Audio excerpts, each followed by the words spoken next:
জাহান্নামীর একটা করে ঢুকবে, উপর এক বালতি করে গরম পানি, ওই গরম পানিতে পুরো গা পুরো দেহ ঝলসে যাবে। এরপরে ফেরেশতারা হাতুড়ি নিয়ে দাঁড়িয়ে থাকবে, পিটানো শুরু করবে। পিটাতে পিটাতে মাসেলগুলোর হাড্ডিগুলো থেতলে যাবে।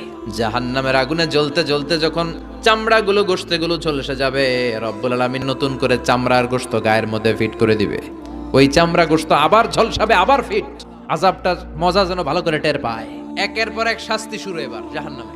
যারা দুনিয়াতে আত্মহত্যা করছে, ছুরি মারছে, ও খালি ছুরিই মারবে। বিষ খাইছে, খালি বিষ খাবে। যে মেয়েগুলো ওড়নায় গলা পেঁচিয়ে এই আত্মহত্যা, তারা জাহান্নামের রশিতে আর ওড়নায় খালি আত্মহত্যা করতেই থাকবে। যারা স্মার্টফোনের ভিতরে ইন্ডিয়ান নায়িকাদের কোমর দোলানো ডান্স দেখেছে, অশ্লীল ভিডিও দেখেছে, জাহান্নামের গরম শিক চোখের ভেতরে ঢুকিয়ে দেওয়া হবে। যারা মিথ্যা বলতো, ওদেরকে এক লাইন জাহান্নামের ছুরি দিয়ে কুচি কুচি করে জিহ্বাটা কাটা হবে। অন্যের জমি মেরে খেয়েছে এরকম ডাকাই তাছাড়া নাই, 7 জমিন ওর কাঁধে তুলে দেওয়া হবে। এবার ঘাড়ে কর। গিবত করে চগল খড়ি আছে না নাই?